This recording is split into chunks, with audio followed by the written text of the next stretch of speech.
आज मैं आपको एक ऐसा देश की कहानी सुनाने जा रहा हूँ जहाँ एक समय सब कुछ मॉडर्न हो रहा था। लड़कियां खुले कपड़े पहन रही थी, शहर बदल रहे थे, तेल से पैसा आ रहा था और दुनिया को लग रहा था ईरान अब वेस्टर्न बन जाएगा। लेकिन फिर एक दिन पूरा देश आग बन गया।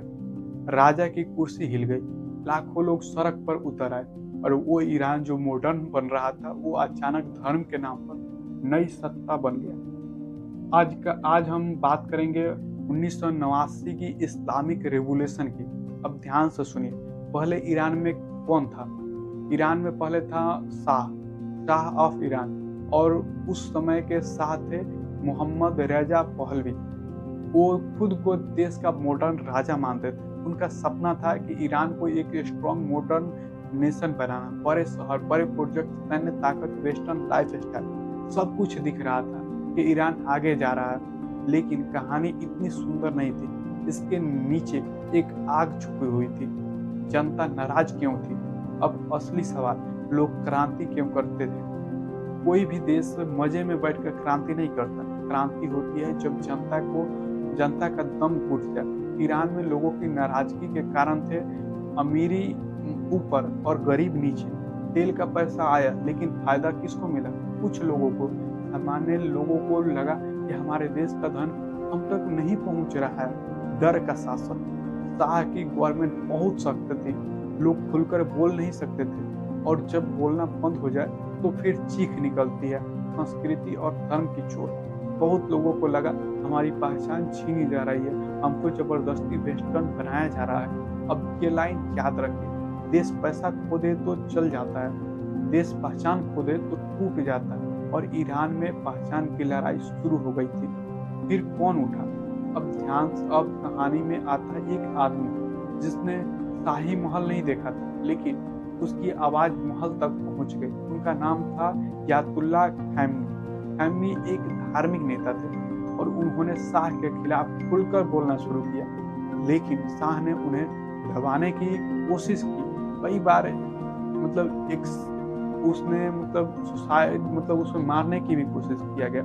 उन्हें देश से बाहर कर दिया गया। लेकिन ये सब बड़ी गलती थी, क्योंकि आवाज को दबाने से आवाज मरती नहीं, आवाज और बड़ी हो जाती है। और खैमनी धीरे धीरे क्रांति का चेहरा बन गए। क्रांति की आग कैसे फैली?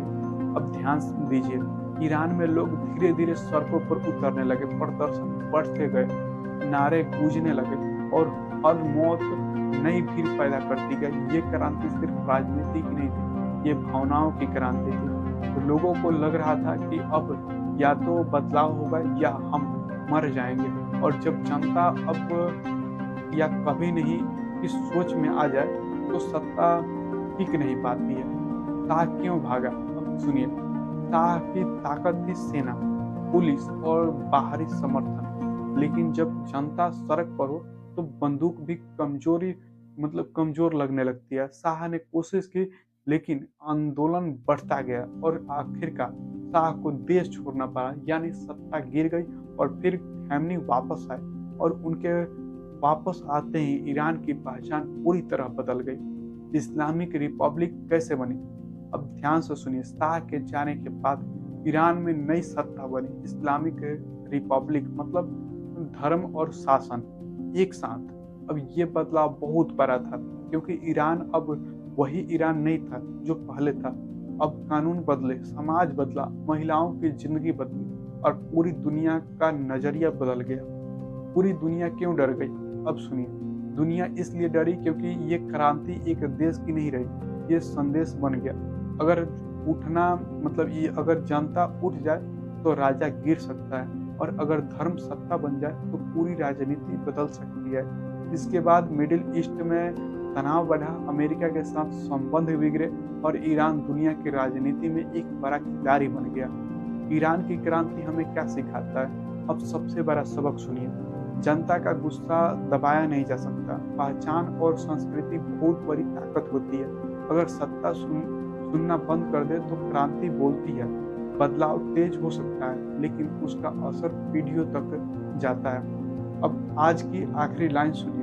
ईरान की इस्लामिक क्रांति सिर्फ ईरान की कहानी नहीं है, ये दुनिया की चेतावनी है। कि ये बताती है कि जब सत्ता जनता को दबाती है जब पहचान छीनी जाती है, जब डर बढ़ता है, तो वो एक दिन पूरा देश रातों रात बदल जाता है और उस बदलाव के बाद वापस लौटना नामुमकिन हो जाता है। इसलिए इतिहास कहता है क्रांति एक दिन में नहीं आती, क्रांति सालों तक होती है। तो दोस्तों ये वीडियो यहीं पे समाप्त होता है। आपको ये वीडियो कैसा लगा कमेंट करके बताएं। मिलते हैं अगले